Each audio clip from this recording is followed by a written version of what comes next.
I was basically concerned about what was going on in the world. I couldn't understand the starvation, the destruction, the killing of innocent people. I mean, making sense of those things is a very difficult thing to do. And when I was 12, I became an actor. I was bottom of the class. I haven't got any qualifications. I was told I was dyslexic. In fact, I have got a qualification. I've got a D in pottery, was the one thing that I did get, which was useful, obviously.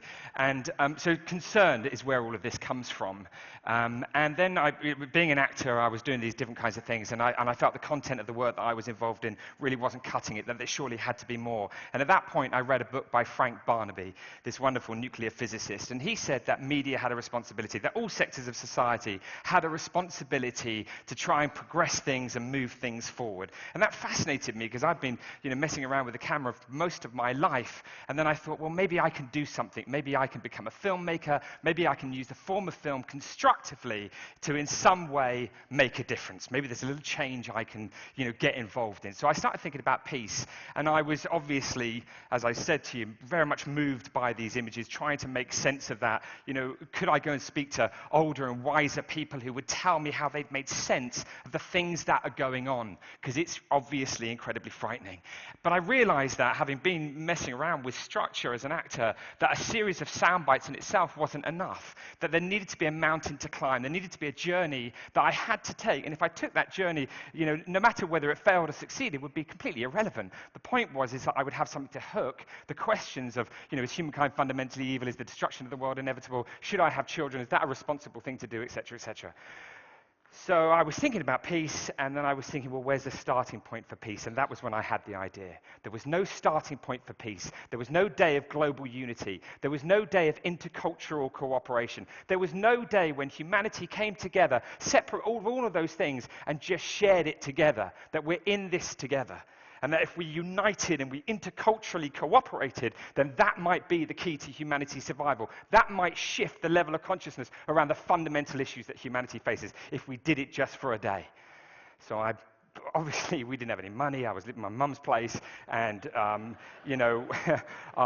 we started writing letters to everybody. I mean, you very quickly work out, what is it that you've got to do, to kind of, fathom that out. I mean, how do you create a day voted by every single head of state in the world to create the first ever ceasefire non-violence day, the 21st of September? And I wanted it to be the 21st September because it was my granddad's favorite number. He was a prisoner of war. He saw the bomb go off at Nagasaki. It poisoned his blood. He died when I was 11. But he was like my hero. And the reason why 21 was the number is 700 men left. 23 came back, 2 died on the boat, and 21 hit the ground. And that's why we wanted it to be the 21st of September as the Day of Peace. So we began this journey, and we launched it in 1999, and we wrote to heads of state, their ambassadors, Nobel Peace Laureates, NGOs, faiths, to various organizations, literally wrote to everybody. And very quickly, some letters started coming back. And we started to, sort of build this case. And I remember the first letter, one of the first letters was from the Dalai Lama, and of course we didn't have the money. We were playing guitars and getting the money for the stamps that we were sending out all of these emails. And a letter came through for the Dalai Lama saying, this is an amazing thing, come and see me. I'd love to talk to you about the first ever Day of Peace. And we didn't have the money for the flight. I rang Sir Bob Ayling, who was CEO of BA at the time, and said, mate, we've got this, invitation, could you give me a flight? Because we're going to go and see him. And of course, we went and saw him, and it was amazing. And then Dr. Oscar Arias came forward. And actually, let me go back to that slide, because when we launched it in 1999, this idea to create the first ever Day of Ceasefire and non-violence, we invited thousands of people, well, not thousands, but hundreds of people, lots of people, all the press, because we were going to try and create the first ever World Peace Day, a peace day. And we invited everybody, and no press showed up. I mean, there were 114 people there. They were mostly my friends and family. And that was kind of like the launch of this thing. But it didn't matter, because we were documenting, and that was the thing. It's a win. For me, it was really about the process. It wasn't about the end result. And that's the beautiful thing about the camera. They used to say the pen is mightier than the sword. I think the camera is, and just staying in the moment with it was a beautiful thing and really empowering, actually. So anyway, we began the journey, and here you see people like Mary Robinson I went to see in Geneva. I'm cutting my hair. It's getting short and long, because every time I saw like Kofi Annan, I was so worried that he thought I was a hippie that I cut it, and that was kind of what was going on. But I'm not worried about it now. But so Mary Robinson, she said to me, listen, this is an idea whose time has come. This must be created. Kofi Annan said this will be beneficial to my troops on the ground. The OAU at the time, led by Salim Ahmed Salim, said I must get the African countries involved. Dr. Oscar Arias, Nobel Peace Laureate, President now of Costa Rica, said, I'll do everything that I can. So, I went and saw Amri Musa at the League of Arab States. I mean, I met Mandela at the Arusha Peace Talks, and so on and so on and so on. Well, I was building the case to kind of prove whether this idea would make sense. And then we were listening to the people. I mean, we were documenting everywhere. 76 countries in the last 12 years I've visited, and I've always spoken to women and children wherever I've gone. I've recorded 44,000 young people. I've recorded about 900 hours of their thoughts. I'm really clear about how young people feel when you talk to them about this idea of having a starting point for their actions for a more peaceful world through their poetry, their art, their literature, their music, their sport, whatever it might be. And we were listening to everybody, and it was an incredible thing. Working with the UN and working with NGOs and building this case. I felt that I was presenting a case on behalf of the global community to try and create this day. And the stronger the case and the more detailed it was, the better chance we had of creating this day. And it was this stuff, actually, this where I actually was in the beginning kind of thinking, no matter what happened, it didn't actually matter. It didn't matter if I didn't create the Day of Peace. The fact is if I tried and it didn't work, then I could make a statement about how unwilling the global community is to unite.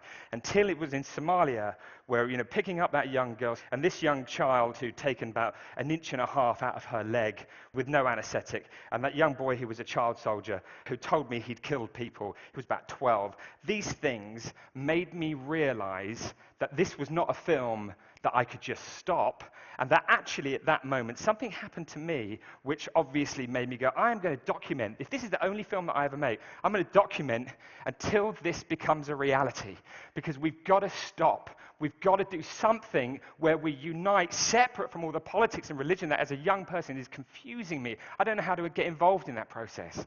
And then on the 7th of September, I was invited to New York. The Costa Rican government and the British government had put forward to the United Nations General Assembly with 54 co-sponsors the idea of the first ever ceasefire, non-violence day, the 21st of September, as a fixed calendar date, and it was unanimously adopted by every head of state in the world.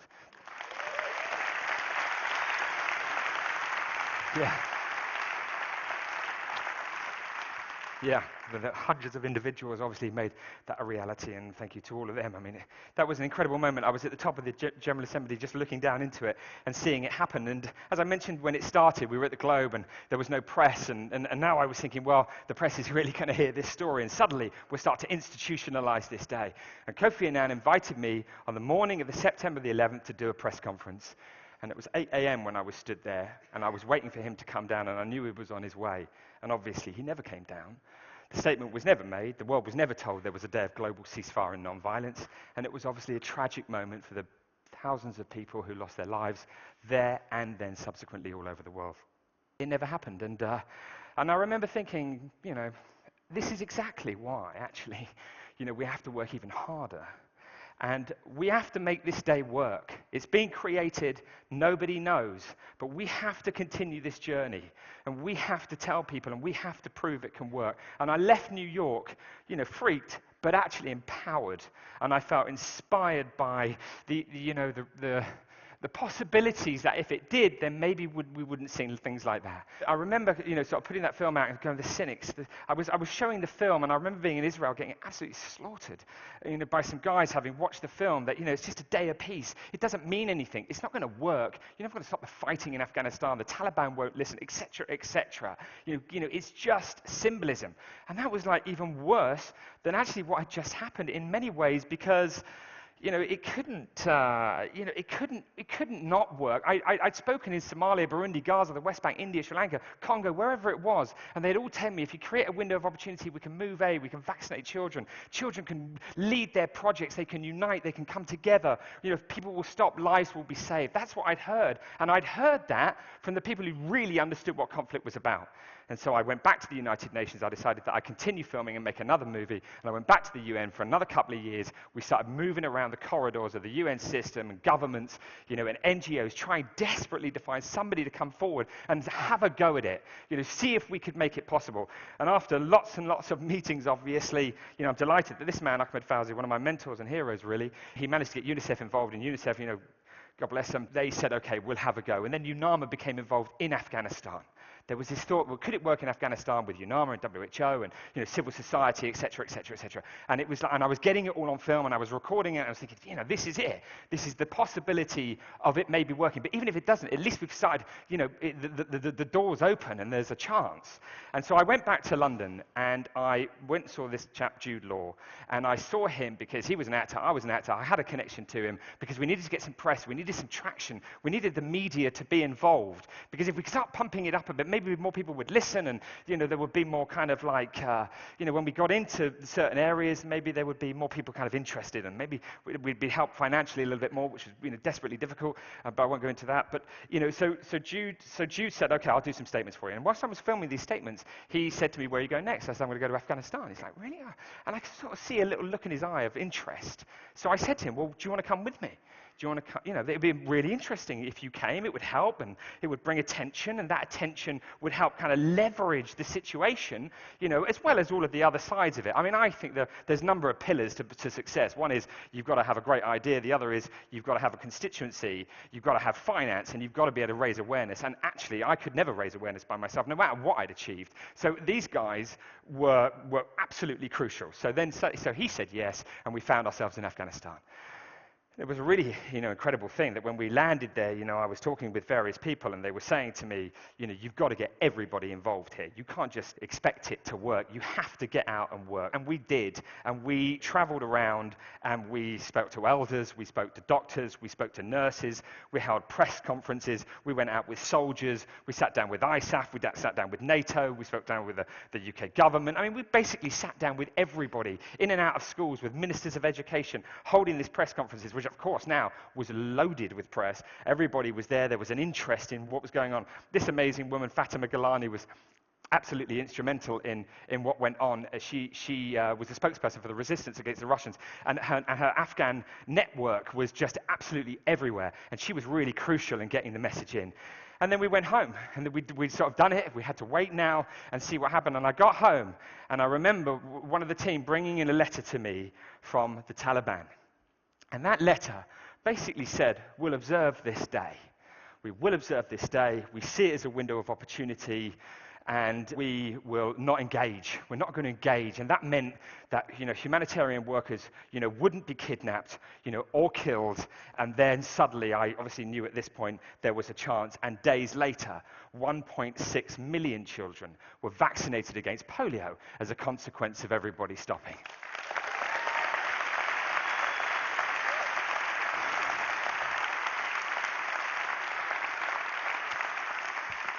And, like the General Assembly, obviously the most wonderful, wonderful moment. And so when we wrapped the film up and put it together, because we had to go back, and we put it into Dari and Pashto, we put it into the local dialects, we went back to Afghanistan because the next year was coming, and we wanted to support, but more importantly, we wanted to go back because these people in Afghanistan were the heroes.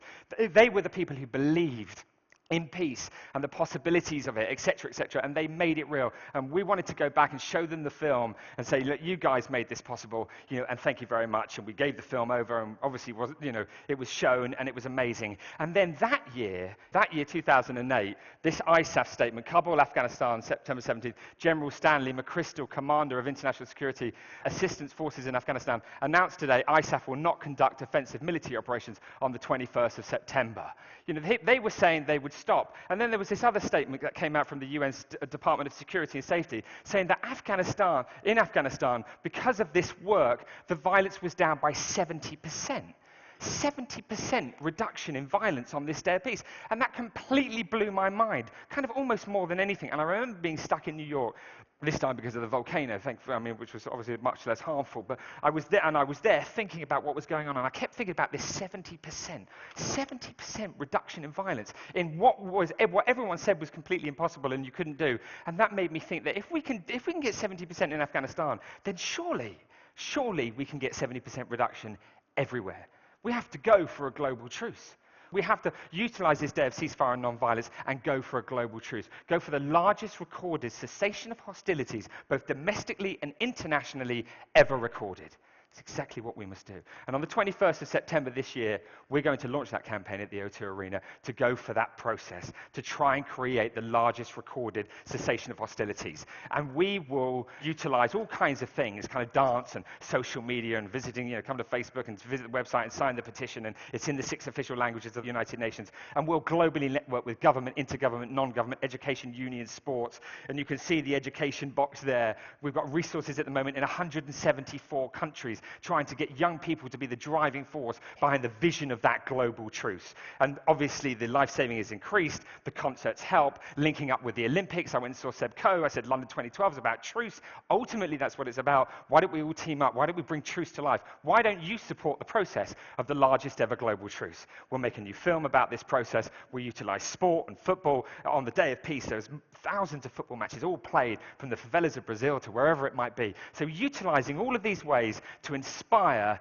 individual action. And ultimately, we have to try that. We have to work together. And when I stand here in front of all of you and the people who will watch these things, I'm excited, on behalf of everybody I've met, that there is a possibility that our world could unite, that we could come together as one, that we could lift the level of consciousness around the fundamental issues brought about by individuals. I was with Brahimi, Ambassador Brahimi. I think he's one of the most incredible men in relation to international politics. In Afghanistan, in Iraq, he's an amazing man. And I sat with him a few weeks ago, and I said to him, Mr. Brahimi, is this nuts? I mean, going for a global truce, is this possible? Is it really possible that we could do this? He said, it's absolutely possible. I said, what would you do? Would you go to governments and lobby and use the UN system? He said, no, I talk to the individuals. It's all about the individuals. It's all about you and me. It's all about partnerships. It's about your constituencies. It's about your businesses. Because together, by working together, I seriously think we can start to change things. And there's a wonderful man sitting in this audience, and I don't know where he is, who said to me a few days ago, he said, Jeremy, because I did a little rehearsal, and he said, I've been thinking about this day, and I've been imagining it as a square with 365 squares, and one of them's white. And it then made me think about a glass of water which is clear. If you put one drop of something in that water, it'll change it forever. By working together, we can create peace one day. Thank you, Ted. Thank you. Thank you, thank you.